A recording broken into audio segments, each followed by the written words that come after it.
Assalamualaikum warahmatullahi wabarakatuh. Saya Faras Afifah Setianingsih, NIM 19106311100055 dari kelas PAI 6B. Video ini diajukan untuk memenuhi tugas UTS mata kuliah Hadis Tarbawi dengan tema Hadis Toleransi yang diampu oleh Ibu Hajah Debibik Nabilatul Fauziah LC.MA.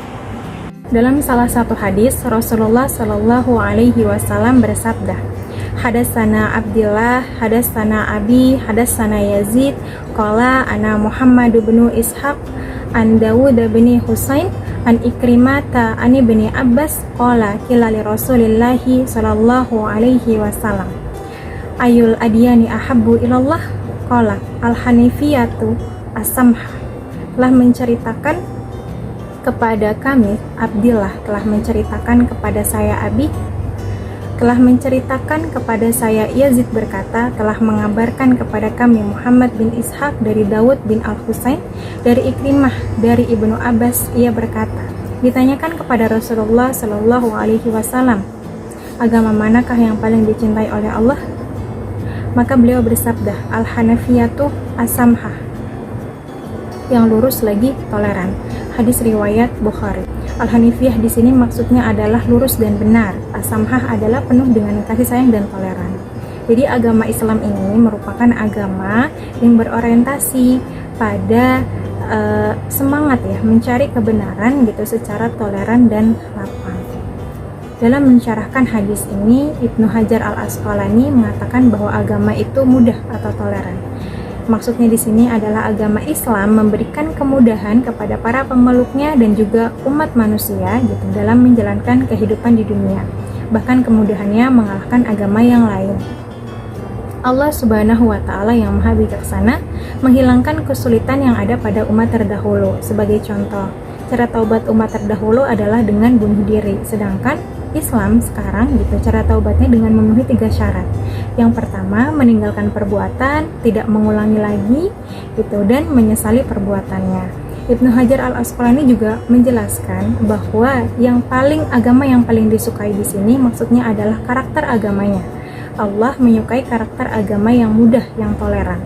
Hal ini diperkuat oleh Ibnu Hajar melalui hadis riwayat Ahmad dengan sanad sahihnya dari seorang badui yang mendengar Rasulullah Shallallahu Alaihi Wasallam bersabda, yaitu sabdanya adalah yang paling baik dari agamamu adalah yang paling mudah. Dan kemudian Ibnu Hajar juga menjelaskan tentang hadis tersebut. Menurutnya agama yang paling disenangi oleh Allah selain agama yang mudah atau toleran merupakan agama yang lurus, agama yang benar, gitu ya. Yang dimaksud agama di sini adalah syariat terdahulu yang belum mengalami penghapusan dan juga perubahan. Dan Al-Hanifiyah di sini merupakan sebutan bagi agama yang dibawa oleh Nabi Ibrahim alaihi salam gitu. Sedangkan Al-Hanif itu merupakan orang yang memeluk agama Nabi Ibrahim. Nabi Ibrahim dijuluki sebagai Al-Hanif karena kecenderungannya terhadap kebenaran gitu ya. Yang artinya orang yang lurus gitu. Berasal dari kata Hanafa yang artinya adalah cenderung gitu. Sedangkan as-samhah itu adalah mudah gitu, bahwa agama Islam itu merupakan agama yang didasarkan atas prinsip-prinsip kemudahan, bukan prinsip-prinsip kesulitan.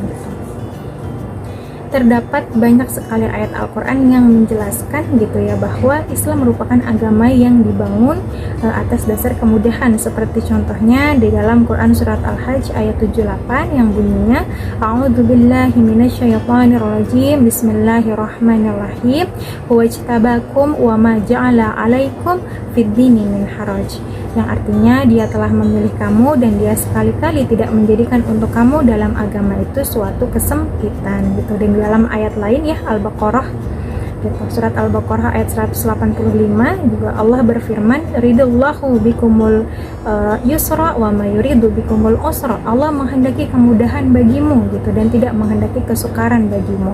Karena itulah agama Islam merupakan agama yang dimana hukum-hukumnya itu dibangun atas prinsip kemudahan gitu, bukan dibangun atas prinsip kesulitan. Semua sisi agama adalah dicintai, tetapi sifat toleran dan mudah itu yang paling dicintai gitu. Maka sikap keras di dalam agama gitu ya, dan juga menyulitkan gitu hamba Allah tidaklah selayaknya dilakukan oleh seorang muslim. Berdasarkan hadis di atas dapat dikatakan bahwa Islam adalah agama yang toleran. Akan tetapi toleransi di dalam Islam hanya boleh dilakukan dalam aspek muamalah dan juga interaksi dalam hubungan sosial antar umat manusia. Rasulullah Shallallahu Alaihi Wasallam bersabda, Hadasana Ali bin Ayyash, hadasana Abu Ghassan, Muhammad bin Mutarrifin, qala hadatsani Muhammad bin Munkadirin, an Jabir bin Abdullah radhiyallahu anhuma, anna Rasulullah sallallahu alaihi wasallam qala rahimallahu rajulan samhan idza ba'a wa idza istara wa idza istaba. Telah menceritakan kepada kami Ali bin Ayyas, telah menceritakan kepada kami Abu Ghassan Muhammad bin Mutarrif berkata, telah menceritakan kepada saya Muhammad bin Al-Munkadir dari Jabir bin Abdullah radhiyallahu anhu bahwa Rasulullah sallallahu alaihi wasallam bersabda, Allah merahmati orang yang memudahkan ketika menjual, ketika membeli, dan ketika memutuskan perkara. Hadis riwayat Bukhari. Dalam memahami toleransi, umat muslim tidak boleh salah kaprah bahwa toleransi di dalam Islam hanya boleh dilakukan dalam aspek muamalah gitu ya, dan juga tadi interaksi dalam hubungan sosial antar umat manusia, tidak dalam aspek ibadah dan juga akidah. Kerjasama yang baik antara umat muslim dan non-muslim telah dibuktikan dan ditulis dalam sejarah agama Islam dengan sangat jelas gitu. Rasulullah Shallallahu Alaihi Wasallam pernah melakukan interaksi sosial atau muamalah kepada non-muslim yang saat itu bernama Waraqah bin Naufal gitu, beragama Nasrani, dan juga Abdullah bin Salam yang beragama Yahudi. Bahkan Rasulullah SAW pernah meminta suaka politik atau perlindungan politik kepada Raja Najasyi, memerintah para sahabat untuk hijrah ke Habasyah yang saat ini adalah Ethiopia, dan itu merupakan bentuk toleransi dalam saling menjaga keamanan gitu.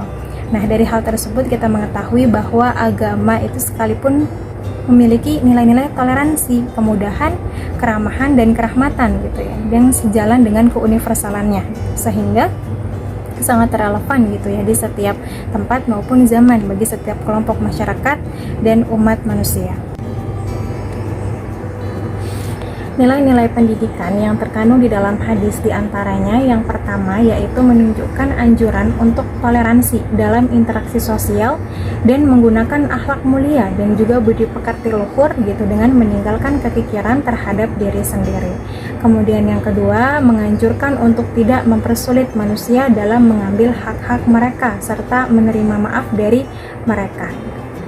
Bersikap dan berlaku toleran dengan memberikan kelapangan, maka dengan demikian kita pun akan mendapatkan kelapangan gitu. Bersikaplah memudahkan, maka niscaya Allah akan memberikan kemudahan kepada kita dalam menghadapi setiap urusan kita.